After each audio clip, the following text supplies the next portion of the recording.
What's going on, everybody? It's your buddy, it's your pal Spaz Phoenix, the YWC Reality Check, and you guys know the deal. You don't see my pretty sexy face if you're watching on YouTube. If you're not, then it doesn't really work out anymore. Anyways, bottom line, finally got Jake back on the show. That's right. Once again, I have returned. And promises, we are not nearly going to be as controversial this time. Did you know, Jake? I heard this from the wisdom of the internet. You and I are incredibly racist and sexist. I heard the same, but shocking. My favorite tweet, before we get into what we're talking about tonight, my favorite tweet was, I don't know why Spaz decided to include Jake in all his hatred. I can't even do it. For those of you that don't know, for those of you relatively new to the show, Jake and I did a topical video a little while ago on our thoughts on just the Sasha Banks situation in general and how problematic it is, and I'm not going to say that we were right, but we were right. Anyways, we're here tonight to talk about Worlds Collide coming up this Saturday as part of the Royal Rumble weekend. Overall thoughts on the Worlds Collide concept and specifically the show this Sunday, or Saturday.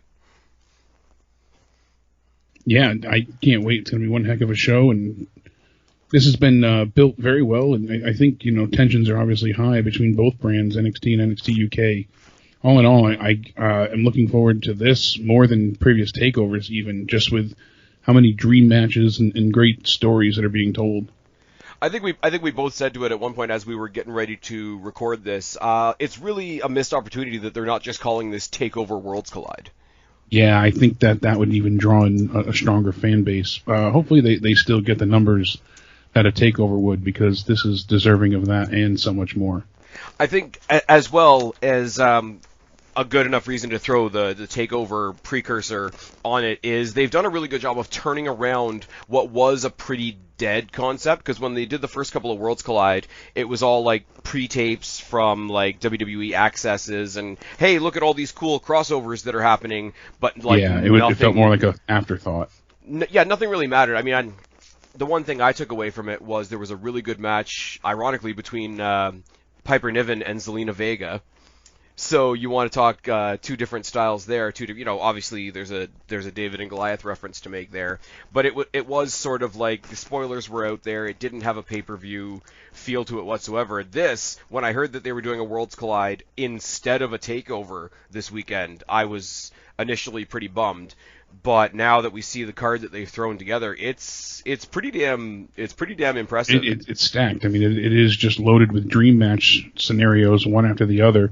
Reliving some of the greatest feuds that they've had in NXT UK as far as the women's division goes. I mean, there's just a lot to look forward to. And like you said, losing that moniker of TakeOver at first felt like a devastating blow, but I feel like we're getting more out of this than we would otherwise. Well, the thing is, like, it's not like Raw and SmackDown where they had to, like, literally create the wild card bullshit that we had last year. There's a pretty free-flowing, fluid collection of talent between the two NXTs, so they didn't even necessarily have to do, like, a brand war to have some of the matches that we're having tonight. No, and thankfully they're not really doing all out in the sense of like what they did with Survivor Series, where it's brand versus brand. Even though that's the concept, it feels more like just stars trying to prove themselves, and they have a homeland that they call their own, but that's more in the background than anything. It's more the individual talent trying to prove who's more deserving and better. I was having a debate on Twitter, a positive debate, as opposed to a lot of the other debates that are out there. I do take a lot of shots at AEW because of the whole Wednesday Night War thing. We all take our shots at Raw and SmackDown because they're Raw and SmackDown. But that sarcasm aside, I really do think there's a genuine argument for NXT, like proper NXT on Wednesday nights, being the hardest working brand in wrestling right now. And the reason I say that is because they are always operating on three fronts now. Now they've come to TV. So they're trying to prove themselves as a brand on par with Raw and SmackDown. They're still on Wednesday nights, so they're directly competing with AEW. And now, because they've gotten themselves to a certain point, they are also tasked. I can speak, I swear. With bringing up their, like, I don't want to say lesser, but like their other NXT little brother brand along for the ride. And I think they balance that out. They're trying to make sure no one gets left in the dust.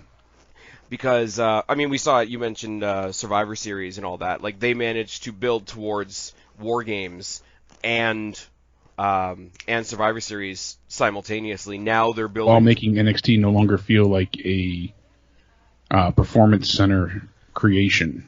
Oh, exactly. So they successfully built to 2 pay-per-views at once. Now they sort of built 3 because there was some involvement with them sort of helping along the NXT UK pay-per-view that just passed, which I think we can agree was a success in its own right. Yeah, because now, like you said, you've got 3. You've got the Rumble, you've got Worlds Collide, and Portland Takeover all being handled at the same time. Now, that's the one thing, as you mentioned as well with NXT, you're constantly getting, they're putting forth the best matches consistently. Every time they go out there, it's about putting on the best matches. And that's what AEW does as well, but I feel like NXT has always got that thirst, that drive. They're less about those giveable moments as a whole and more about from bell to bell giving you the full experience. Yeah, it's just too bad they're not on a boat, eh? Because being on a boat makes all the difference. It's the SS 5-star. I do imagine that if they were to start touring, that would give them a bit of an advantage. They need to get out of Full Sail eventually. I know that's risky, but I feel like I am terrified about them leaving Full Sail, honestly, because they have their niche crowd that gets over with everything. But in order to truly see how they're building and what stars are truly over, everything's over in Full Sail because that's their home base. But to see what's getting over, how well you're selling, and the numbers you can pull, I think it'd be a huge benefit for them because you'll be able to branch out into different markets. And when they're doing these quote-unquote house shows with NXT, traveling all over the place, they're selling out the arenas that they're going to, the stadiums, arenas, Yep. spots. They're getting anywhere from 6,000 to 10,000 seats sold out consistently, time and time again. And I would almost hope that if they were touring for the weekly show, that they would stay in the smaller type of venues, like the college, university type venues. Yeah, what AEW is doing, they're not going over 10,000. Well, they're going to Atlanta for that big show that they're promoting in a couple weeks, but Revolution. But I mean, besides that, you're pretty much seeing AEW do the similar kind of thing where they're staying in that comfort zone. I will say the one highlight of obviously I was at both Takeover Torontos, but there's been exactly one proper NXT house show in Toronto, and it was in the old Maple Leaf Gardens, and it wasn't a sellout. I'm not gonna embellish it, but it was the house show where I saw Ricochet debut before he was on TV. Yeah, and it was they test things usually in feuds and matches and stars. Yeah, and I saw. Well, now we know them as a tag team, but they had sort of a house show only rivalry. Mandy Rose and Sonya Deville go 20 minutes. And it's that one house show that makes me laugh my ass off every single time. I say, oh, well, Mandy can't work. She's just a Barbie doll. And I'm like, you can go fuck yourself. Yeah, you saw her deliver on more than one front. Yeah, so. It is kind of a bummer because it's not even the usual main roster argument. It's literally she didn't even get to show what she could do in NXT. And no, she really didn't, and Sonya Deville can perform well. Also, that's the I don't think anybody doubts Sonya Deville though. She comes in there and MMA is the big popular thing right now. We're a lot of striking, a lot of clinches, but well, not only that, but look who we focus on. We're focusing on Riddle. We're focusing on Sonya Deville. We're focusing on Baszler. We're focusing obviously on Ronda Rousey, Brock Lesnar. I don't think it's as hard. I don't think it's as hard because Sonya Deville doesn't commit the cardinal sin of being white and blonde. Yeah, I mean, even the Broserweight there, Matt Riddle, he's another one that gets that same kind of edge as well with an MMA background. So, anyways, but yeah, heading into this pay-per-view, there's just so many different scenarios that seem like we wouldn't get to see them either again or at all, and I'm so stoked. Or it brings up things that you hope you see, because while we don't want to see our favorites go from NXT to Raw or SmackDown, there is an element, and it's proven in a couple different scenarios that we're going to talk about tonight. There are a couple of scenarios of coming up from NXT UK to NXT. Yes, and I like the fact that they can travel back and forth and have that fluid transition and freedom to still participate in both brands. And it doesn't. And like I say, I go back to the Raw and SmackDown example. It doesn't have to be a thing. Oh my God, they're over here from SmackDown. It's just no, they're all NXT. It's just there's an NXT over here and an NXT over here. I do want to very briefly touch on one thing because you mentioned Matt Riddle. One thing that up until last night I thought was going to be on this card, that's actually going to be on next week's episode of NXT, and I was very vocal in my NXT review about the decision to not have this be part of the card, is the finals of the Dusty Classic between Dunn, Riddle, and the Grizzled Young Veterans. Especially because that's been a keepsake of all takeovers. The finale has been, a main focus of most of the shows. So for it to not be on such a grand stage and showcased and highlighted in such a way is really shocking. I think it's a huge miss. I mean, it's going to be a great get for That's the thing. They want it for a ratings draw. And if they weren't in war with AEW, how different things would be. Yeah, I see that, but also at the other side, like, to play devil's advocate, because I don't agree with it being on the show, but if I was going to play devil's advocate, I was to say, okay, you could put this in the middle of a pay-per-view, or it can main event a show. And if that's what they do, there's an argument to be made there, but I just want to say... Oh, it's definitely going to main event next week. I have no doubt about that. And this will be a huge focal point going forward as well with it, too. So. Especially because, I mean, maybe the argument to be made is that this technically isn't a takeover. But yeah, I mean, and I can see this match going either way as well. So with the whole concept of Worlds Collide, though, being NXT versus NXT UK, and it happens to come down to one team from NXT and one team from NXT UK... like, we were making all of our predictions, and it's like, okay, well, when the 4 final teams were, like, these 2 teams and Imperium and Undisputed Era, it's like, well, it won't be Imperium and Undisputed Era because they've already got matches that night. Well, that doesn't matter because this match isn't happening that night. Yeah, exactly. I just want to tap on the fact that, like, in all the Dusty Classics, they've always had the one-off team. I mean, it's Dunn and Riddle here. It was Aleister Black and Ricochet. It was Samoa Joe and Finn Balor in the first one.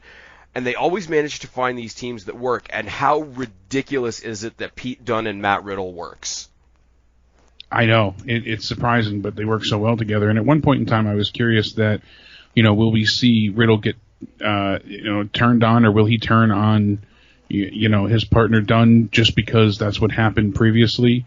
When we saw the final member of Undisputed Era join in, where we're going to get another strong backstab. So I was curious if that would be a story told, but it looks like they're going to stay true to each other and go head on to the Grizzled Young Vets. So there's a lot still to consider.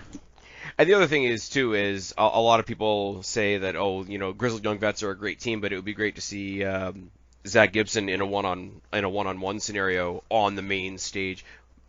Zach Gibson on the mic is great. Yeah, and I think that time is coming. I just don't want to rush into it yet. Let things develop naturally and take their time. They're building nicely here, and the story is great. They're saying that, Dunn held them back, and he's saying, well, you just can't beat me. So, easy premise. Again, Occam's razor. Simplest is always the best. And the built-in story as well, because the NXT team has a guy that knows these NXT UK guys. So you could believe, even if they don't specifically say it, even if it's just in our own headcanon, Riddle can benefit from the fact that Dunn has fought these guys. When NXT UK was first starting, I saw Zach Gibson was one of the first ones to really target Dunn and the, at that time, WWE United Kingdom title. I think they're slowly renaming it to actually be the NXT UK title to match the rest of the titles. Yeah, that's what I'm hearing as well. So, but I mean, they're also renaming another title that we will get to later. I mean, the other thing we're getting next week is another story that's been tremendously built to, and that's Dakota Kai versus Tegan Nox. But unfortunately, that doesn't really factor into the Worlds Collide I couldn't even make an argument for that, because then it's just 2 people from the same brand in a show that's all about the brands going up head to head. Probably going to be a relatively quick conversation. We do know what the kickoff match is. The kickoff match is NXT UK Women's Champion Kaylee Ray defending against NXT's Mia Yim. They had some brief interactions building up to Survivor Series. They want us to sort of believe that there's like lingering bad feelings between the two. This was announced on Twitter. Not a fantastic build here, but there is history there with them both being involved in the first ever women's war games, so that has at least something for them to build off of. And they're both looking to prove a bit of supremacy in the singles division, so, I mean, as far as the NXT side of things go. I mean, Kaylee Ray is one of those people. Like, I don't watch UK on a weekly basis. People that have been watching this channel for a long time know I reviewed it for a little bit, but I mean, with all the stuff we have on our wrestling plates, something had to go, and unfortunately, it was NXT UK. But Kaylee Ray is a great one to watch, and she was a great one to pick up the title from the sort of wreckage of the Toni Storm Rhea Ripley rivalry when they were the two definite stars of that division. For somebody, yes, and the triple threat that they just had was a great piece of story work as well. Yep. You know, best friends, now bitter enemies with a third wheel in the middle, who was also kind of this X factor. Yeah. Very well done, and it really was. It wasn't even about the wrestling in that match. It was strictly about the story that got me involved, which made me enjoy Kaylee Ray that much more. I think she's going to come out on top here, honestly, just because she is the UK Women's Champion. But if she loses, I mean, that might give Mia Yim a title shot to go on that side of things. I mean, we don't know. It could play into them transferring people back and forth to UK, as we've heard rumored as well. So I'll stay with Kaylee Ray here, but I could see it going with Mia Yim just as a cover. I will say, I'm not going to lie, I'm not as excited at the prospect of our favorites from NXT going over to the UK, but that's more of a selfish viewer. This is the show I'm watching. This is the show I want to see them on type of thing. You mentioned the triple threat match at Blackpool too. I think the one person there that doesn't really get the recognition that she deserves, and who I sort of wish was on this card in some capacity, is somebody like a Piper Niven. Yeah, she's fantastic. And I mean, she doesn't have that typical look that all the other women's division has either. I mean, obviously you'd have to be blind not to notice, hey, look, she's a large gal. Yep. But even with her size, you know, she's so akin to a Kevin Owens that she's able to conquer and decimate everyone in her way. So thoroughly impressive, and she really is just so damn athletic. I mean, she takes that booty and moves it around, and you know, no fault about her. She's able to navigate the ropes just as well as all the other women. So that at her size, it's even more impressive. Yeah, really. And I will say though, and this is like, people know I don't have any particular love for Nia Jax, but I don't want people listening to me to think that this is a jab at Nia Jax, but a big defense that people come up with when you talk about Nia Jax and when you talk about like the incidences that she's had and the people that she's injured and whatever, and people will insist that you can't kick her off the show, you can't penalize her, you can't do this and that, because we need to shine a spotlight on people of different body types so that people in the audience that are watching of all different body types themselves can feel more enthused and more engaged and involved. Yeah, it's easily relatable, you know. Yeah. Zero is not a size, and all of these, you know. And then people say, oh, if you pay attention to the weight at all, that you're, you know, basically fat shaming it. No, not bringing it up is you know, basically classifying them as obsolete and not picture perfect. So, you know, not mentioning these things is more of a disservice to it than actually addressing the fact that, hey, she's not a tiny framed woman, but look at all that she can do better than the skinny girls, you know, and that's a huge thing as well. But like you said, Nia Jax is this, you know, large framed female wrestler, and she can't do what Niven can. And this is my point. Like, people that will defend Nia Jax and say she has to be on the show because we have to have somebody that represents this. And I'm just thinking, like, I know nobody watches UK, but you've got the solution for that sitting over in the UK. Like, and she's good on the mic. And she's good on the mic, and she's got like attitude, like she's got like really spicy attitude towards her opponents, but she still at the very same time can be running around the outside of the ring slapping hands with all the fans that are happy to see her. Like, she walks that line, and it's great.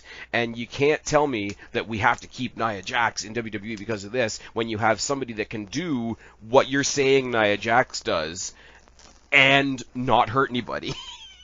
And that's, again, I say, like, I'm not a small person. I'm the last person that's going to, take somebody down strictly for their size. I am going to take you down. I have no room to talk, you know. Absolutely.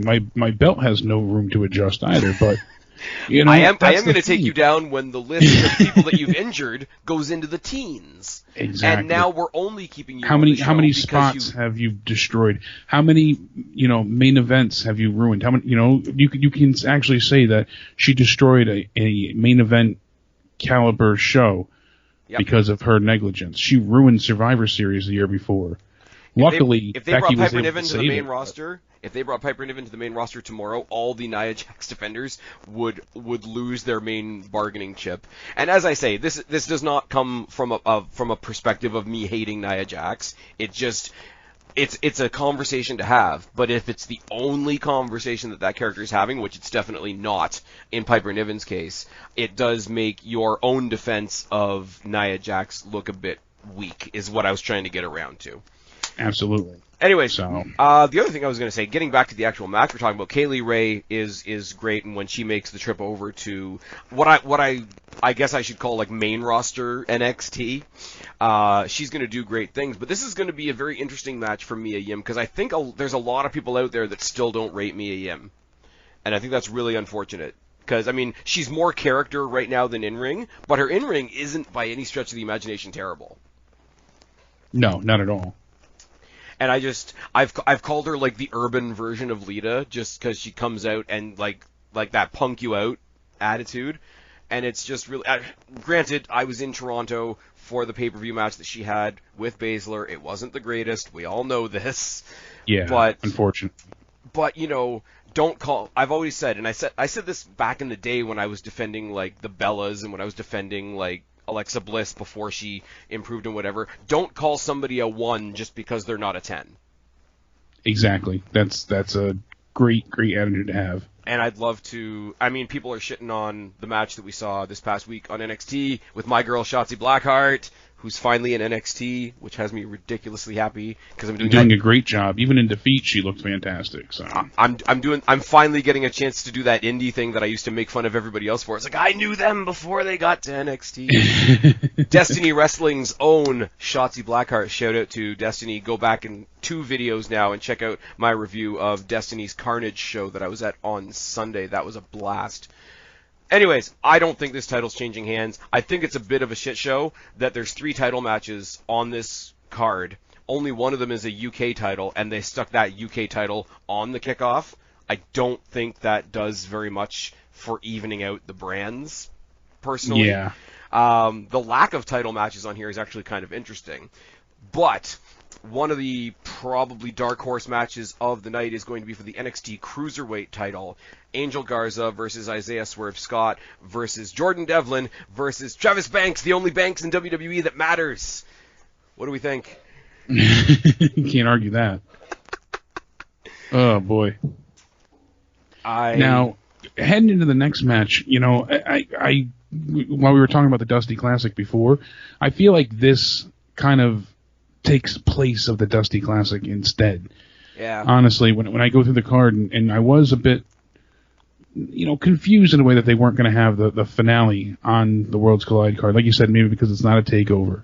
But then knowing that we're getting this match, not so much in its place, but at all, kind of rectified that in my eyes. And when I really take a step back and look at the card as a whole, I can see why maybe they didn't want 2 big tag team matches, to outclass one another. Yeah, and I mean, they already have, the main event 4-on-4, and then we're getting, obviously, which I'm getting into, DIY reuniting to take on Mustache Mountain.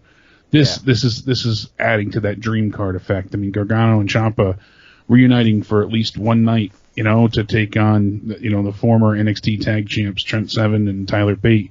Yeah. This is obviously going to contend for match of the night honors, no doubt about it. Yeah, I think it's actually going to be, and I mean, the women's title match is I think it's gonna sit on an island, but I think the tag team match, which I am gonna touch on in a second, I think it's almost imperative that they had a cruiserweight title match on here, because I think one of the biggest victories NXT has secured since going to TV has been that NXT rebranding of the Cruiserweight title. Initially, and procuring some of the talent from 205 Live to come along with the title has been great as well, because not only are those people getting showcased in time to do their thing, but it adds a different element to NXT that we didn't have before. So, or in some cases we did, but they weren't. They were talents that we like to see, but they weren't exactly talents that were going to go up against a Tommaso Ciampa or an Adam Cole or whatever. Exactly, and I'm speaking more in the sense of in the regards that we had cruiserweights, but they weren't. If they were going against cruiserweights, there was no direction. It was just to oh wow, look at what they, you saw the flips and the flying and the high-paced action, but there was no direction for them. It was just a simple one-off. Now there's feuds, there's stories, there's bouts for contendership and who's going to be the number one contender, as well as champion defenses, title defenses left and right constantly on NXT. And again, so we now have a we get TV into that. title of sorts, and we have stars before that weren't being utilized being able to use their in-ring style again. So I think very, very conspicuous by his absence is the guy that they used to rebrand that title, which is Lio Rush. Lio Rush was the perfect guy to help NXT sort of claim that title out of obscurity. And his run-in with Garza, putting the title on Garza, is great. I imagine he'll be back and they're probably waiting for Portland, I feel. Oh, for sure. I don't think that this is changing hands. I think getting Swerve in there instead, off the back of that triple threat we saw a couple of weeks ago with Breeze and Rush, I think it's a great idea. I think you get a huge spotlight put on Swerve on a semi-pay-per-view stage. You had Lio Rush temporarily moved out of the equation without actually losing, because Breeze was brought in to take the pin. I think everybody wins. Obviously, because of the nature of the pay-per-view, you brought over two guys from the UK. Now, this is one of the caveats. I'm going to say it for this match, and I'm going to say it for one other match we're going to talk about later on. I don't think this title is changing hands, but if it does, you put that title on Jordan Devlin, and you get Jordan Devlin on main roster NXT. And that could be something that they do sooner than later. I mean, going back to Blackpool once again, who doesn't think that Devlin versus Bate was the highlight of that pay-per-view? Oh, absolutely. I mean, he is little, evil mini Finn Balor, but there are so many creative things that the writers and creative minds in NXT could do with that. You could have, a teacher-student scenario, because they were teacher and student in real life. You could have, Devlin, wanting to be, a follower of Balor, and Balor telling him to fuck off. You could just have them straight-up feud. But more importantly than that is, like I say, we put Lio Rush on the back burner. Can you imagine we get to Portland and the match for the Cruiserweight title is Jordan Devlin versus Lio Rush? That would certainly be one hell of a matchup. Anyways, sign me up, that's for sure. As I say, that's my personal, a little bit of selfish fantasy booking. I don't think the title's changing hands. Garza is a little, charismatic weasel of a heel, and that's a lot of fun too. How many weeks in a row did I, on an NXT review, say, and Garza takes off his pants for reasons? And everyone pops for it. And, yeah, because we're wrestling fans, and we pop for stupid shit. I mean, there's a boat and a dinosaur and an alien. Anyways, moving on. We're not doing that. Speaking of Devlin, who was taught by Finn Balor, we might as well knock off Finn Balor versus Ilya Dragunov, because I don't really have anything to say about this one. Other than Ilya Dragunov. It's pretty straightforward. I mean,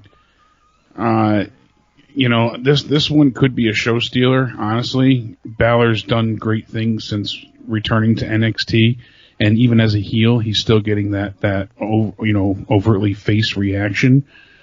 And, Dragunov is still trying to sequester some of his namesake in the divisions and make a name for himself. So this is a huge prospect, for future title contention and whatnot in Dragunov, and it's definitely someone to watch out for, but I see Finn winning here clean as a whistle. Yeah, and I mean, even if Finn wants to be a little bit of a dick and do a little bit of underhanded shit, I would still count it as clean, because that's the kind of heel he is right now. Exactly. I'm looking for, and we've already mentioned it once tonight, we just came off of, watching my review of this week's NXT. I'm looking for very much a Baszler Blackheart situation here. Yes, that's pretty much what I expect as well. Not to outright agree with you, but that seems to be the most logical case. I mean, if they want to do the shock and they want to give him a real feather in his cap, I mean, Finn Balor's not going to get hurt by a loss, but you're doing USA versus the UK in the US. At some point they do have to think about where they are and where. Yeah, you're in Texas. You got to be, in Houston. Yeah. They need to be. I mean, they must see, conscientious about something. Ilya Dragunov is like the definition of a mid-carder on the brand that I don't think a lot of people are watching, but yet on pay-per-view they've given him a one-off with Cesaro last year, and now this one-off with Balor. And I don't think that that's happenstance. I think they do see something in him. I need to watch the show more so that I can see what that is, because he's good. Like, what I've seen of him he is excellent. But like you said, look at the match with Cesaro. That was a show stealer then. And okay, but I think... if you can't have a good match with Cesaro, you shouldn't be there, though. I don't want to sound like a typical twerp from Reddit, but like... No, but it was just unexpected. People weren't expecting Cesaro to be there, one. And two, the fact that they put on such a match of high caliber, it really exceeded all expectations. And Finn Balor really just has drop set into this heel character. Jesus Christ. I want at some point for there to be a takeover where, like, you know how his entrance is the same both ways, but like they change up the lighting a little bit, and yeah, now he's got the spotlight on him rather than the crowd. Oh, I mean, like for the Demon, because everybody wants the Demon. I want him to like throw the lights, like the red and black lights. Oh yeah, that'd be great. And make people think that the Demon is coming out, and then not. Just to tease everyone, yeah. Yeah. The smoke rises, and then look at that, no Demon. Yeah, like a lot of people have hot takes for the Royal Rumble that, you know, the number 30 spot's going to hit and we're going to hear Cult of Personality, but it's going to be like Baron Corbin coming out and like pissing everybody off. This would be great. But... This would be like the better smarky NXT-ier version of that. I mean, side note, really quick, like you said, and I've discussed this ad nauseum beforehand with, you know, Punk obviously not returning, but could you honestly fathom what the crowd would do if you hear that, you know, the guitar riff goes? Yeah. The roof would beyond explode. It'd be, you know, dynamite in there. And then, pun intended, and then Corbin walks out. Yeah. Oh my God. I think mine is better. Like I threw this out on Twitter. I don't know if you saw it or not. Imagine this scenario. All 30 men in the Rumble have come and gone. The last two are Owens and Lesnar. Owens tosses Lesnar out, thinks he's won. His music plays and everything. Shane McMahon runs down from the back, tosses Owens out. Everybody's confused until Shane McMahon turns around, and you know how he always wrestles in a jersey. He's got a 31 on the back of the jersey. That'd be great, you know, just to add another swerve to it. Yeah, but yeah, that's when Joe would hang himself live on YouTube. Yeah, I mean, WWE's gonna break Joe. Shout out to Joe Cronin, by the way.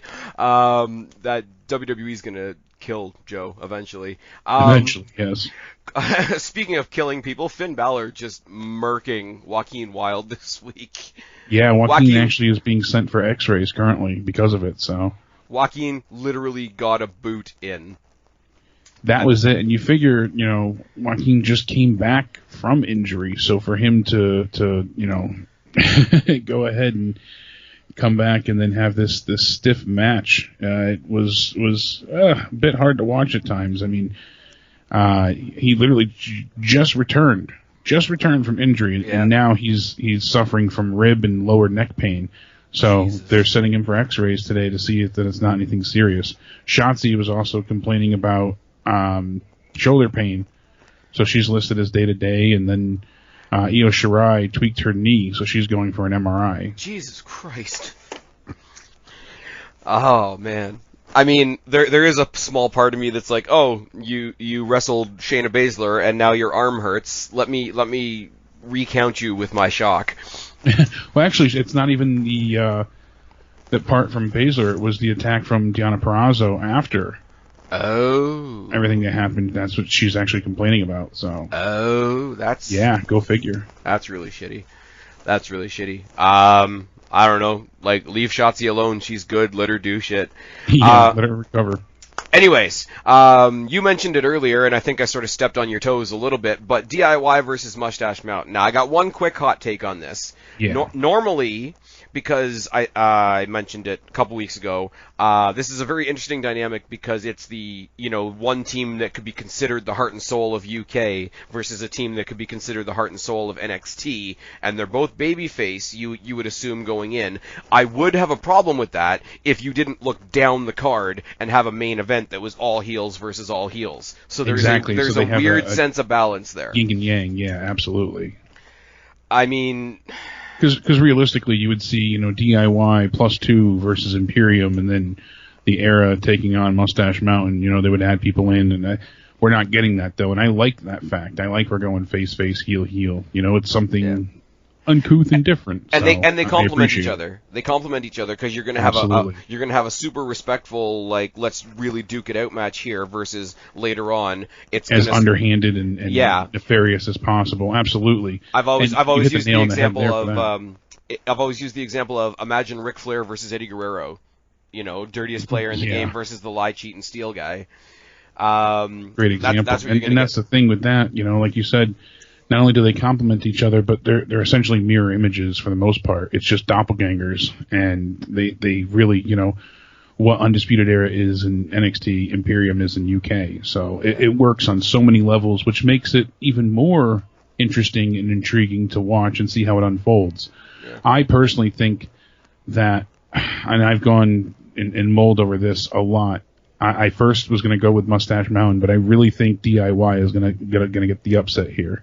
I think they are, because I think a lot of the time, especially in the grueling sort of really let's just make this match a really good matches that Mustache Mountain have. Trent Seven being sort of like the elder statesman, or one of the elder statesmen of the UK brand, he looks like he has no problem going in there and taking all the L's. Yeah, and Tyler Bate's been on a roll for quite a while now. Obviously, he's got that huge ovation, and recently at the last takeover for NXT UK, and Jesus, yeah. I really feel like Gargano and Ciampa, they've kind of been on a lull for a while. Gargano out with injury, Ciampa's suffered quite a few notable losses. Yeah, and they both have main event worthy matches coming up in Portland.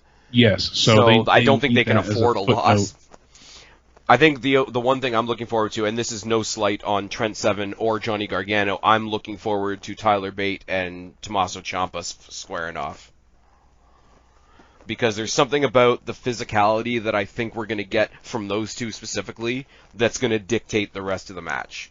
I got DIY. I don't see any way that Mustache Mountain... I'm going to go back to my Destiny bias for a second. I've had many opportunities to see Mustache Mountain wrestle live, and it is something to behold, because they and Pete Dunne did a good solid stint in Destiny not too long ago, and they're amazing wrestlers. I've met them, I've spoken to them, they're really, really chill dudes, but I don't see anything coming from a victory over DIY for them at this particular point. Yeah, I mean, we'll have to consider, but I see what you're getting at. Anyways, it's going to be a hell of a match, though. I know it is, and I keep going both ways, but... I don't go both ways. As soon as I saw this, I was like, Mustache Mountain are going to go out in there and bust their asses to make DIY look as good as they can look.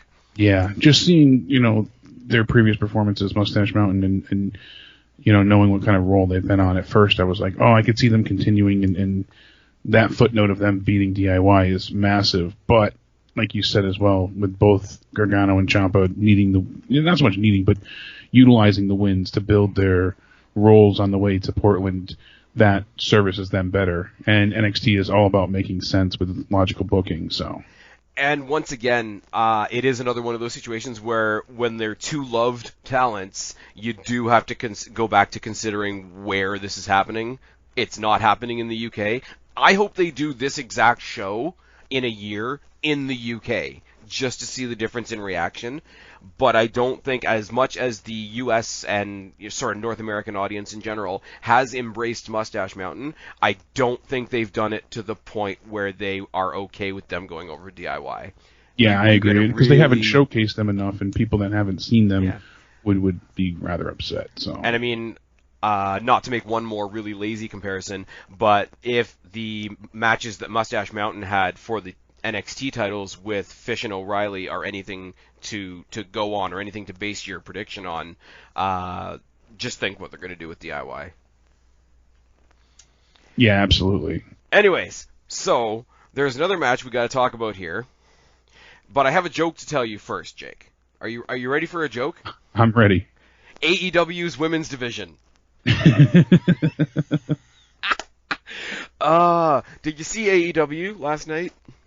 I did indeed. Last night was one of the better women's matches as well. Did you see Britt Baker's promo? Yeah, that was leaving a lot to be desired, that's for sure. And she fought Tampon Girl too, and that's just all kinds of bad. Anyways, let's clear our palate from that, pun intended. Rhea Ripley versus Toni Storm for the NXT Women's Championship.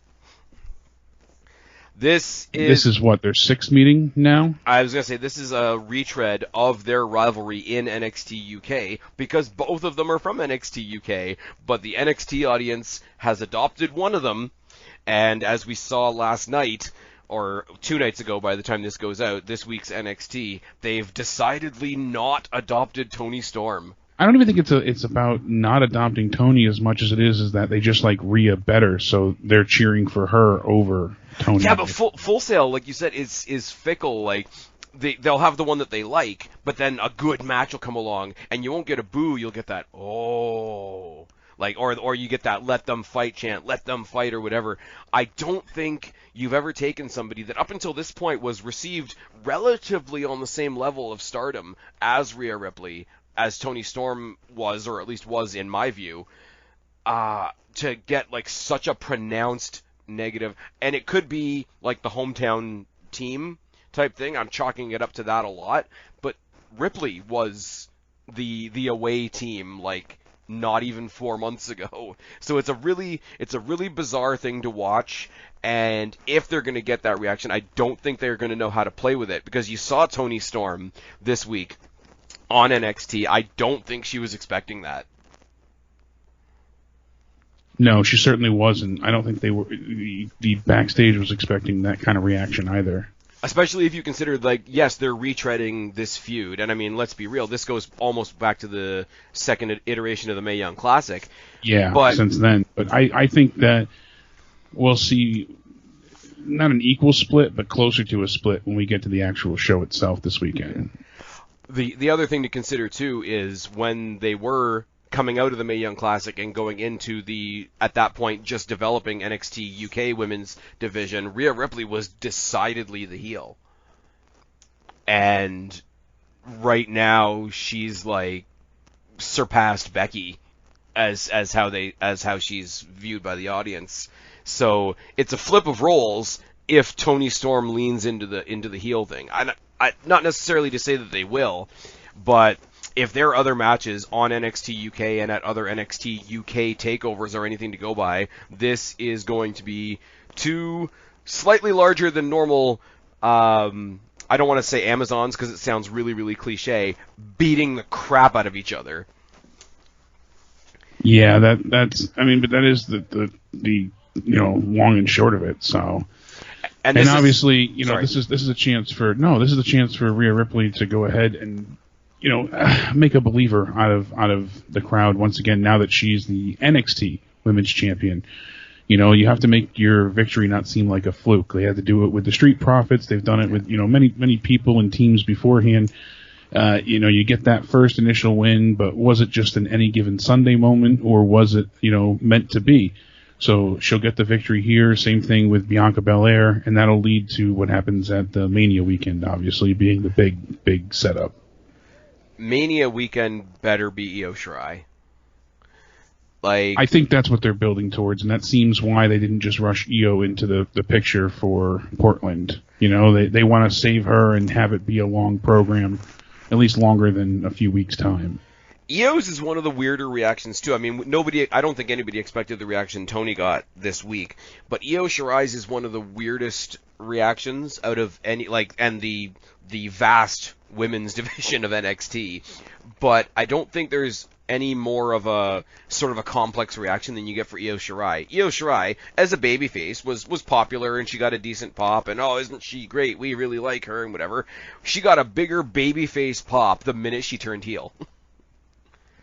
And then she really did. You had her go all dark, and obviously she's a bad guy, so all of a sudden now she's wearing all black. They had her do the live entrance with Poppy on in Full Sail a couple, which was great choice. And I like that they didn't wait for a pay-per-view. They just did that on a random Wednesday night episode of NXT. Like, they need to stick in more things like that. Yes, do big things on big shows, but like we saw with Strong and Lee just 2 nights ago, you can have these great moments on the show as well. And with ratings now being a thing and AEW apparently being a floating thing, they need to do that as well. Like, yes, come for our takeovers, but you're going to get some of that on the weekly show as well. I think they're doing a little bit better with finding that balance. And I think Io Shirai has the weirdest response.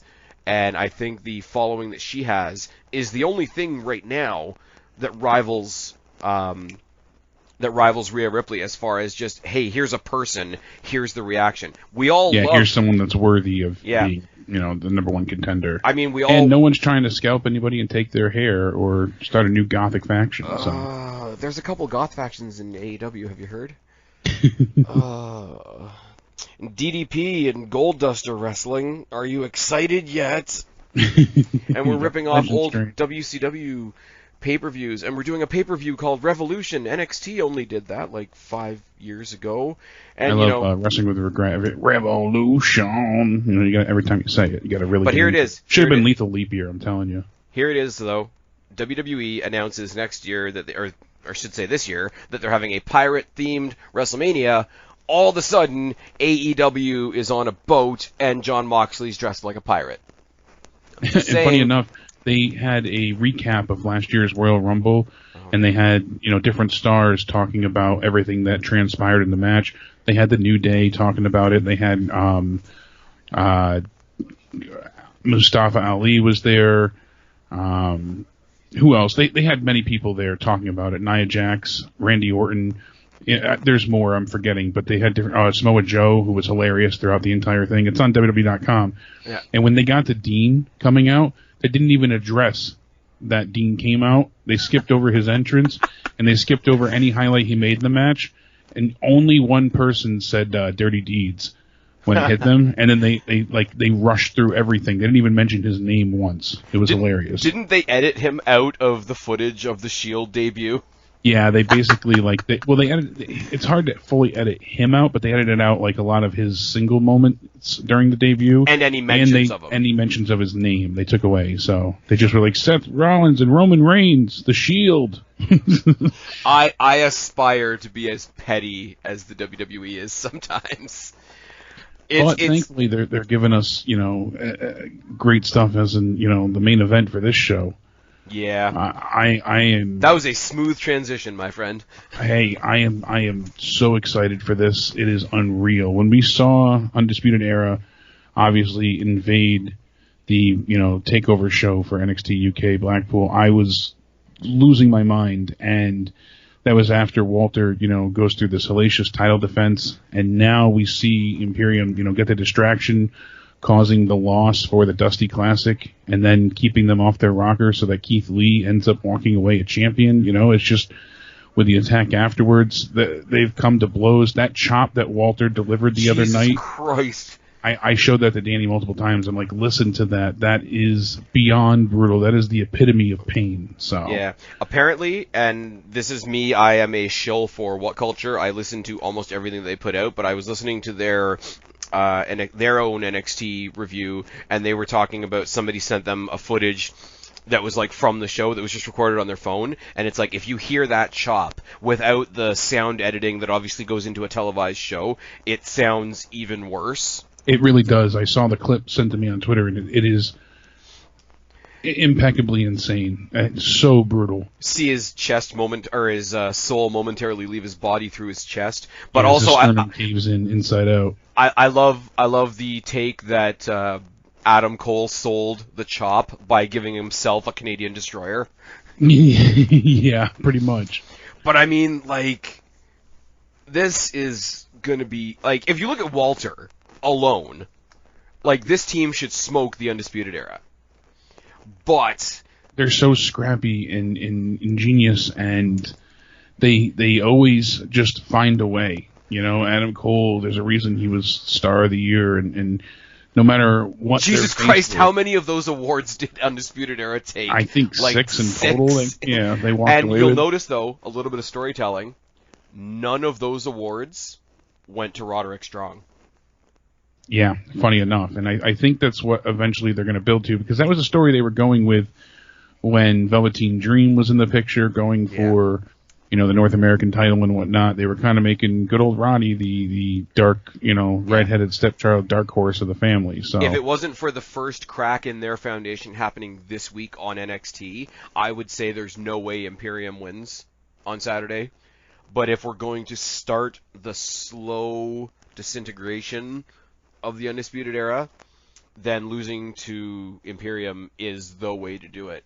Yeah, and I think in any other scenario, other scenario, going back to, and I'm sorry, I'm going to mention the crowd and where we are one more time, but like the Undisputed Era are almost on CM Punk levels. Like they could walk out on the ramp and pour out Paul Bearer's ashes and still get cheered. Yeah, absolutely. I mean, they are that over. So for them to go ahead and be so on top, I mean, it was incredible, because when I was at TakeOver 25, in Connecticut,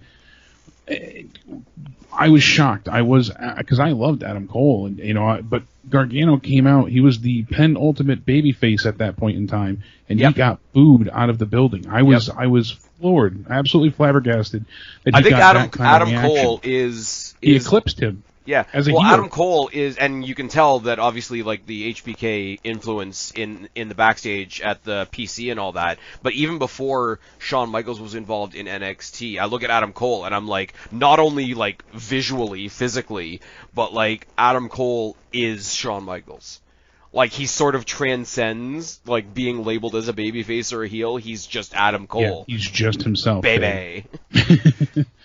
But so I think like his group is just as over as him, but his group is just as over as him, but his group is like an extension of him. And even though that's true, they still manage to be themselves as well. It's sort of like I used to look at the Hardy Boys, and in order of popularity, you've got Jeff Hardy, the Hardy Boys, and then Matt Hardy. Like you've got one of the members, the act, and then the other member. I don't want to use the Jannetty reference because it's used way too often, but that's just how it is. But I think it's tried and true. It's a proven point, though. Adam stands miles ahead, and everyone is equally talented, but he just has that much more charisma and I don't even want to say like namesake, but he just has a way about him that has served him tried and true. So, but like you said, I think that this is the start of the dissolution and slow, dismembering of Undisputed Era. If that's true, I will love that long-term storytelling. On the night, I'm really concerned what the live audience response is going to be to Undisputed Era losing. Depends on how they do it, and I guarantee it's produced in a way that they'll be smart about it. I don't see them just having them lose in a strictly simple fashion. This is going to be a war, and they're expecting, a specific way for this to go down. I'd love for there to be some other crossover as well. I mean, we've got Gargano and Balor on the same show. We've got Ciampa and Adam Cole on the same show. They could always fuck each other over on the way to Portland. Like, use this show to build the next one. There's a lot of interplay there. I don't know really what's going on in UK. I know Gallus and the Imperium have a rivalry going on, so if Gallus ran in on the main event for some random reason, I'd kind of love that. I'd love to see, not that the Forgotten Sons are any good, but just for the 3-on-3 of it, I'd love to see Gallus versus the Forgotten Sons randomly get thrown on the pre-show.